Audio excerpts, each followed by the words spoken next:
In the small village of Ogwashi, nestled between rolling hills and a dense forest, life was simple and steady. The people of Ogwashi were known for their deep respect for tradition and their harmonious way of living. Most days began with the rooster's crow and ended with the hum of crickets filling the warm evening air. It was a peaceful life, but every so often, the village's calm would be interrupted by something extraordinary. One such event began with a young woman named Adisa. Adisa was a weaver. Her hands moved like magic across her loom, creating fabrics that shimmered as if they held the colors of the sunrise. People from neighboring villages traveled for miles to buy her cloth, praising her skill and eye for beauty. But Adisa wasn't just known for her weaving. She was also known for her quiet demeanor. Unlike the other young women in the village who often gathered at the stream to chat and laugh, Adisa spent most of her time alone weaving in her small hut. One day, as Adisa walked home from the market, she took a detour through the forest to gather herbs for dyeing her fabrics. The forest was dense, with towering trees whose branches wove together to create a canopy that filtered sunlight into dappled patterns on the ground.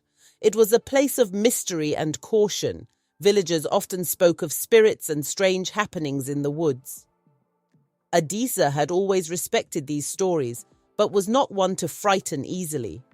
As she knelt to pick leaves from a low-growing plant, her hand brushed against something cold and smooth. She pushed aside the foliage and found a small, round stone. It was dark grey, almost black, and fit perfectly in her palm.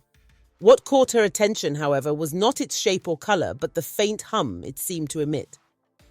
Curious, she slipped the stone into her basket and continued on her way. That night, after finishing her weaving, Adisa sat on her mat and pulled the stone from her basket. She held it up to the lamplight, turning it over in her hands. The hum she had heard earlier was now a soft whisper, like wind through the trees. She leaned in closer, straining to hear. "Ask," the whisper said. Adisa nearly dropped the stone in shock. She looked around her hut, half expecting to see someone playing a trick on her, but she was alone. Slowly, she brought the stone closer to her ear. "Ask what you wish to know," it repeated. Adisa's heart pounded. Was this some kind of spirit, a curse, or was she simply imagining things? After a moment's hesitation, she whispered, "Who are you?" The stone's voice was calm and steady. "I am the keeper of truth. Ask, and I will reveal." Adisa's fear gave way to curiosity. She decided to test the stone. "How many baskets of yam did Elder Ozioma harvest this season?" she asked, thinking of something trivial.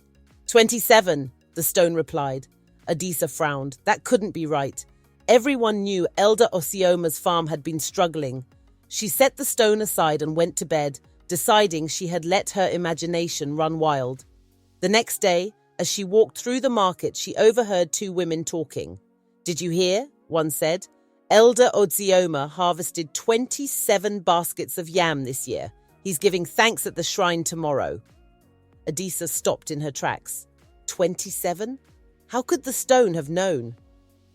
Her mind raced as she hurried home, the whispers of the stone echoing in her thoughts. That night, she sat with the stone again. This time, her questions were more personal. "Why did my mother leave when I was a child?" she asked, her voice trembling. The stone's whisper was gentle. "She left to protect you from harm. Her enemies sought to destroy her and all she loved." Adisa's eyes filled with tears. She had never known the truth about her mother, and though the answer brought pain, it also brought clarity. The stone's revelations became a nightly ritual. Soon, Adisa's knowledge of the village's secrets grew. She learned who stole from the market, who envied their neighbor, and who carried hidden shame. The stone's truths were endless, and Adisa couldn't resist its pull. At first, she used the knowledge carefully. She helped a widow recover her stolen goat and advised a friend against marrying a man with ill intentions. But as time went on, Adisa's relationship with the stone began to change. The whispers were no longer just answers to her questions. They began to suggest things, planting seeds of doubt and mistrust. "Your cousin envies your success," the stone said one evening. "She spreads lies about your weaving." Adisa confronted her cousin the next day, only to find her crying and bewildered by the accusation. But the stone's whispers were persistent. "The elders plan to cheat you at the next market trade. Guard your wares." Soon, Adisa found herself isolated. The trust she once shared with her neighbors eroded as suspicion took root. Her once thriving business began to falter as people avoided her stall. Whispers of witchcraft surrounded her, and even the children stopped visiting her hut to watch her weave. One fateful night, Adisa sat alone in her darkened hut, clutching the stone. "You promised to help me," she whispered, "but you've brought me nothing but pain." The stone's voice was colder now. "I only reveal the truth. It is not my fault if you cannot bear it." Adisa's hands trembled. She realized that the stone had not only revealed truths, but also twisted them, playing on her fears and insecurities. She knew she had to rid herself of it. The next morning, she journeyed deep into the forest, retracing her steps to the place where she had found it. As she stood in the clearing, she held the stone high. "I release you," she said, her voice firm. She hurled it into the underbrush and turned to leave, but as she walked away, she heard the faintest whisper behind her. "You cannot escape the truth." From that day forward, Adisa worked to rebuild her life.